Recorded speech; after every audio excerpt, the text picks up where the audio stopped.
कि पूरे 2 साल से ज्यादा जो मैं यहाँ गांव में चला, तो मेरे अपने दिमाग में जो एक घटना जिसने बिल्कुल झकझोर के रख दिया। एक बच्चा, जैसे हम लोग जब चलते थे तो शाम में टेंट सिटी टाइप ही आप कह सकते हैं कि टेंट लगाकर 200, 250, 300 लोग जितने हैं रुकने का एक सेटअप तो टेम्पररी बनाना ही पड़ता है हर शाम को। तो उसमें पहले जब हम शुरुआती दिनों में हम लोग खाना जब खाते थे तो ग्रामीण लोग भी वहां पे आ जाते हैं खाना खाने के लिए। उसमें चूंकि गरीबी बहुत है और खाना कुछ विशेष नहीं है, बहुत है तो खिचड़ी खा सकते हैं आप या चावल दाल जो बेसिक बना हुआ है वो लोग खाते थे। एक बच्चे को मैंने देखा खाते हुए और इतनी क्वांटिटी में खा रहा था कि थोड़ा मतलब सरप्राइजिंग लगा। सरप्राइजिंग इस सेंस में कि आप सोचते हैं यार बहुत ज्यादा खा लेगा अगर आदमी तो बीमार पड़ जाएगा। तो मैंने उस बच्चे से पूछा, भाई कितना खा सकते हो?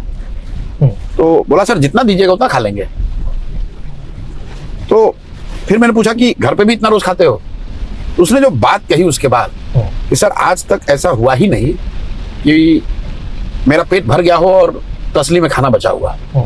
ऐसा कोई दिन उसकी जिंदगी में नहीं हुआ जब उसने खाना खा लिया और खाना बचा हुआ, और खाना भी कोई डेलिकेसी नहीं, भात नॉर्मल चावल की बात हो रही है। मतलब इतना भी चावल नहीं है कि उसका मतलब उसको बच्चे को ये लगे कि मेरा पेट अब भर गया और फिर भी अभी चावल बचा हुआ है। मतलब उसका पेट उस हिसाब से कि चावल है कितना।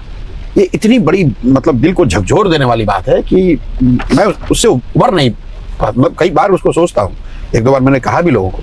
तो ये आंकड़ों का गेम नहीं है। और फिर हम लोग बात करते हैं कि विश्व गुरु बन गए, अरे इतना विकास हो गया। ये दिखाता है कि कितनी बड़ी चुनौती है। मैं ये नहीं कह रहा हूँ कि मैं ठीक कर दूंगा या किसी दूसरे ने बिगाड़ दिया है, लेकिन कितनी बड़ी चुनौती है। और व्हाट डज मैटर कि अगर आप इतने संवेदनहीन हैं कि आप ये रियलाइज भी नहीं कर रहे हैं कि there is a large chunk of people who are left behind.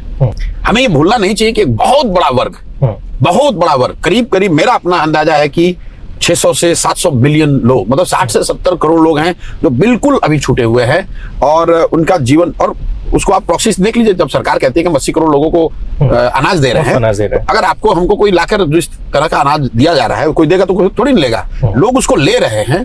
ये दिखाता है कि नीचे उसकी कितनी जरूरत है। पहली बात, मैं ये नहीं समझता हूँ कि 80 करोड़ जो लोगों को अनाज दिया जा रहा है सबको जरूरत है, लेकिन उसमें 50-60 करोड़ तो ऐसे जरूर हैं कि अगर वो उन अनाज से उनके जीवन के जीने पर असर पड़ता है। मैं ये नहीं कहा जा सकता कि अनाज ना मिले तो नहीं जिएंगे, लेकिन असर पड़ता है कि उनके बच्चे भरपेट भोजन कर पा रहे हैं कि नहीं, इसका असर पड़ता है। अगर वो सस्ता अनाज ना मिले या फ्री अनाज ना मिले तो उनके जीवन पर फर्क पड़ता है।